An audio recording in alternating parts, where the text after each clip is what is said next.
Hi, my name is Lacey, and this is my episode of Pod Pals, Managing the Minds of Tomorrow. I'm a junior at Monmouth University, and I'm studying English and elementary education. And for my episode, I interviewed Chrissy, who is another teacher who graduated from Monmouth. She's in her third year of teaching, and we talked about mostly classroom management and your first year in the classroom. So it was a really insightful conversation, and yeah, let's get into it.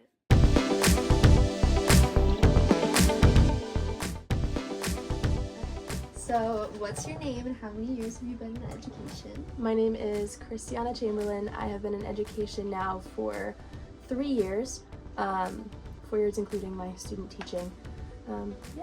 And you went to Monmouth?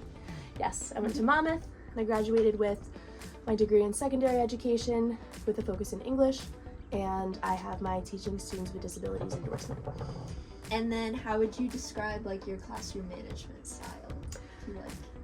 Currently, my style is very routine and structured.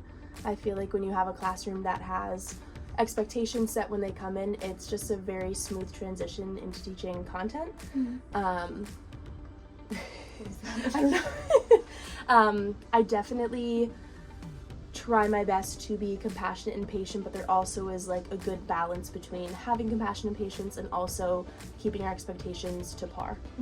And do you think it changes, do you manage the different blocks differently, or is it mostly the same with all the classes? It is mostly the same, but it does differ a lot based on what setting I'm teaching in. So if it's a resource setting versus an in-class support setting versus a gen ed setting, I would say that is pretty different.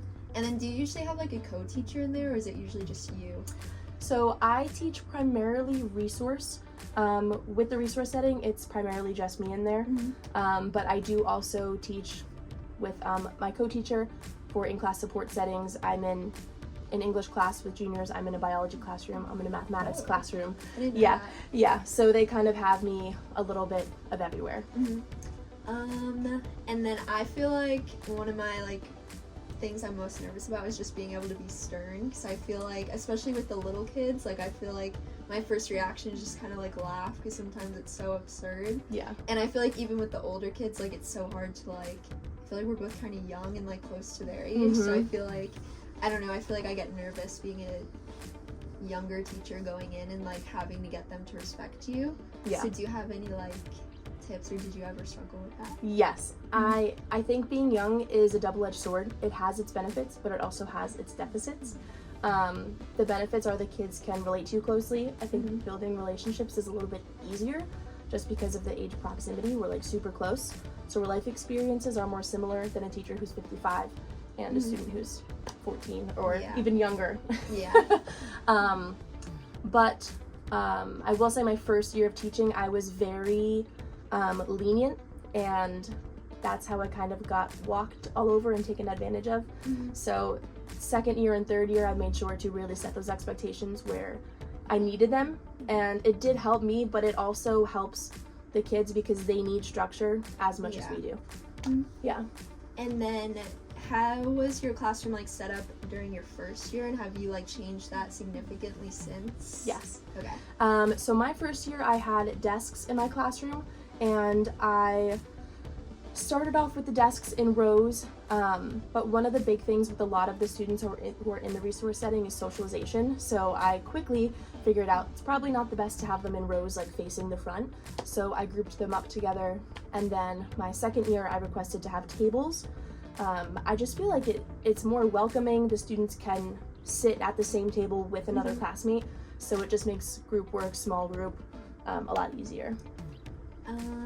And then for lesson planning, is there a method or strategy that you go into it? I feel as somebody who's gonna be a first year teacher, I feel I don't know I guess every school is different with the curriculums and how you have to fit your lesson plans in, but I feel that seems really daunting, and trying to get into the classroom and get everything prepared, even the summer before the semester or the year starts and stuff. Yeah. So did you have to manage any expectations with that, and reinventing the wheel and just trying to?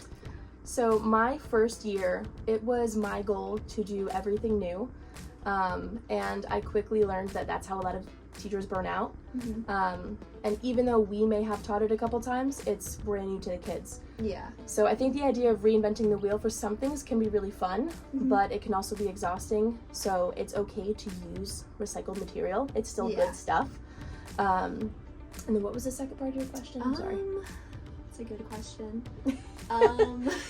Just like lesson planning and like fitting Oh, stuff right. into the curriculum. So my first 2 years of teaching, we used Genesis Mm-hmm. for lesson planning, but this year we recently switched over to Atlas, Mm-hmm. and Atlas has all of the curriculums built into like an online database, and you can essentially copy and paste the standards over, the objectives, the lesson activities, and it is editable. Mm-hmm. So it's not like you can only do X, Y, and Z. It is Yeah. pretty flexible, and Mhm. the supervisor monitors it to make sure everything. So do you fits. like the structure of that, or do you think it's like restricting at all? At first I thought it was restricting, but now that I realize that you can go in, you can add in your own activities. It's Mhm. like a living document. Yeah. So it's been super helpful. It's Mhm. made my life a lot easier Yeah. No, it instead of sounds like a hunting good everything down. guideline, really. Yeah, it's really just clicking and then pasting it over. Yeah. And then something we talked about like being a big problem in classroom management is cell phones. And as like a secondary education teacher, do you have like any experience with that, or is there like any certain policies in the Keep High School? Mm-hmm. So that was something I battled really, really hard the first and second year. A lot of teachers, they told me like pick your battles to fight with, and a lot of them kind of just didn't want to deal with it. But for me, it was a huge issue because I was putting my heart and soul into like the content, teaching, and up there, and the kids are sitting there and they only remember their TikTok. Yeah.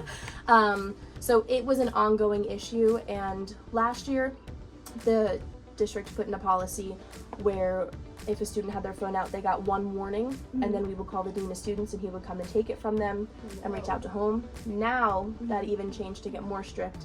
As soon as they come into the classroom, we have little like pocket folders. Mhm. They have to come in and put their cell phones up. Their cell phones, smartwatches, Do you AirPods. think that's like helped them behave better a lot? 1000%. Yeah. Yeah. Even beyond just like being more like engaged in the lesson, like are they like interacting with other students more also? Is that like helping socialization, you think? Yes. Yeah. Yeah. I think at first it was difficult because without the phones in their hand, they didn't really know what to do. Yeah. So it was just really silent and they had a hard time talking with one another. Mhm. But now that we're in the third month of school, I think they're used to it. They're used to the like process. When they come in, they put it up, they sit down and get ready. It's helped so much. No, like being outside of high school now, I would, if I was a high schooler and they did that, I would hate it so much. Yeah. But I think it is so much better, probably. Yeah, like, in the long run. it's so much better for Mhm. us, for them, for Yeah. everyone. And then for, you already talked about like seating, really, and you found it better for like them being at tables. Yeah. So what behavior do you find like personally the most challenging to deal with? And like what's like the most widespread you would say in the classroom, like the biggest problem? I think honestly, at least in the secondary ed setting, a lot of the issues just comes from lack of respect for teachers. I graduated high school in 2017, so it hasn't been too long. Yeah. But since then, there's just been a really huge shift. I don't know if it's in like the way kids were raised or just the way like language is now. There is a lot of disrespect and very like a lot of combativeness toward Yeah. teachers. Like kids they're not afraid to retaliate or go back against what you say, which has been pretty difficult. And de-escalating situations can be very challenging when one kid kind of has a huge blow up, and even asking them to step out of the room to have a conversation, but then them refusing. So that's when you kind of just have to acknowledge it's out of your control, and you just kind of have to we call the dean and he comes and helps us No, out. I feel like even at like the elementary school kids, I feel like once I go over to them, I'm like, you need to be working on your like problem. Like I feel like I can only say that so many times before like they just don't care sometimes. Yeah. I feel like sometimes it's like, how do you even approach it after that? Yeah. So I feel like sometimes you have to like get creative. It is Makes me difficult. nervous, yeah. And then have you found teaching to be fulfilling so far for you personally? Yes. You like it? Yes, I do. I do love it. I know there's a lot of like negative talk about teaching, and it is really difficult, and I understand why people are burnt out and stressed out, and I'm in year 3.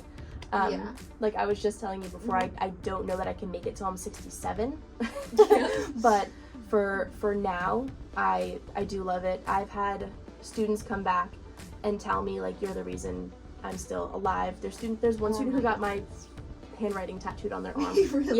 Yeah. A That's quote so I wrote awesome. on one of their papers. They got it tattooed, and they were like, look. So it's little things like that, which aren't really little. Those are the things that really do keep you going. And I know it's always the admin's focus, like, remember your why. But seriously, in the middle of utter chaos and when you're feeling burnt out, those are the things you can hold on to. Yeah. That's so cool. Yeah. And then, what would you say, or I feel like I already answered that. Of the 3 pillars of classroom management, instruction, motivation, and discipline, do you have one that you would say is the most significant? I would say motivation. I think positive reinforcement is much more helpful and beneficial than negative or like threats. Like, if you do this, then this is going to happen to you and it's bad.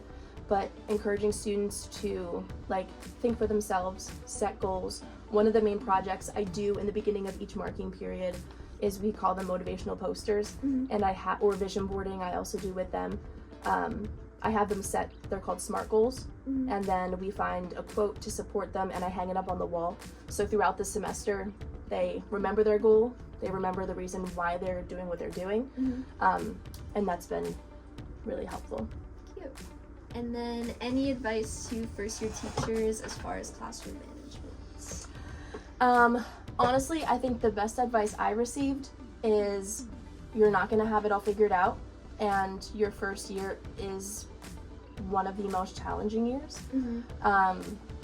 You really don't know how to navigate it until you are in it, and it's the kids and you. And there's no like co-teacher in there. There's no one else to help you. So it really is just like a figure out what works for you. I will say routine and structure are definitely a key element in classroom management, and not being afraid to put your foot down when it needs to be. I feel like a lot of the times, like walking in as young teachers, we think like, oh my gosh, like what if they think I'm mean, what if they think I'm rude, but a lot of the times they need that discipline more than they even realize that they do. I've had a student one time, I don't know if this probably doesn't happen at the elementary level, but he said some choice words toward me after failing one semester, and I had him back the next semester, which was the following Monday after a Friday. And after we were done with that portion of the school year, he was like, listen, I'm really sorry, but thank you for like telling me I was in the wrong. Because he's like, I acknowledge that now. So communicating effectively with the kids and talking to them like they are real humans. It sounds really strange. But like not speaking down to them, just speaking to them as like an equal. Like a human. I feel like sometimes you have to like break the barrier of the role, even though you can't be like out of it, but still need to show that you're a person outside of the role. And there's like a time and place, but I think that can definitely help in some certain circumstances. Cool. Okay, I think that's it. Yay! Thank you for watching, and also thank you, Chrissy, for being in this video. Given the information and just the conversation that I had with Chrissy for the teaching tip today, one of my main takeaways was just don't be afraid to put your foot down when you have to be, which is something she said to me. I feel like something, like I said in the video, being stern can make me nervous, so I think that talking to her, and she's the most unstern person I know, so hearing her say that, I feel like is also very helpful. We've linked the Instagram for Rosa Vista Public Schools in our bio, and the YouTube link to EDU Tactics. So yeah, that's it. Thank you.